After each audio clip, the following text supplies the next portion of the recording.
جبت سناكس ومشروبات كورية من السوبر ماركت الآسيوي اللي فتح جديد في مصر، فتعالوا نفتحهم ونجربهم مع بعض. وفي الفيديو ده هنجرب السباركلينج ووتر. هي بتبقى عبارة عن صودا وبفليفر معين. المهم ان هم اصلا بيشربوها مع سيرب او مع فليفر تانية فوقيها. يعني الناس الصراحة بيشربوها كده، بس انا من محبين قوي ان انا اجيب السبرايت والسيفن واحط عليهم اي صودا تانية ليها لون. فانا هعمل كده النهارده معاكم، مش هجربها لوحدها، انا هجربها مع الدرينك اللي بالخوخ وهنشوف طعمها هيبقى عامل ازاي. هنجيب كوبايتنا وهحط شويه من ده صغيرين، وبعد كده هحط فوقيه السباركلينج ووتر.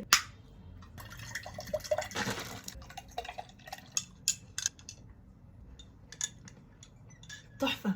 في لما بتروحوا كافيه وتطلبوا مثلا الحاجات اللي فيها صودا وعليها سيرب دي نفس الطعم، هو بس محتاج ايس عشان يبقى تحفه. بس انا حاليا ما عنديش ايس، مش مهم. هنديله 5/10، لان بصراحه لما بتجيب سبرايت او 7 وتعمل نفس اللي انا عملته ده هيبقى احلى وهيبقى فيه صودا اكتر. ده ما فيهوش صودا كتير، فحسيت ان هو عادي جدا. فاكتبوا لي لو جربتوا حاجه زي دي قبل كده، وبرده لو انتوا بتحبوا تحطوا السبرايت او ال7 عليها سيرب او عليها مشروب تاني وتجربوه.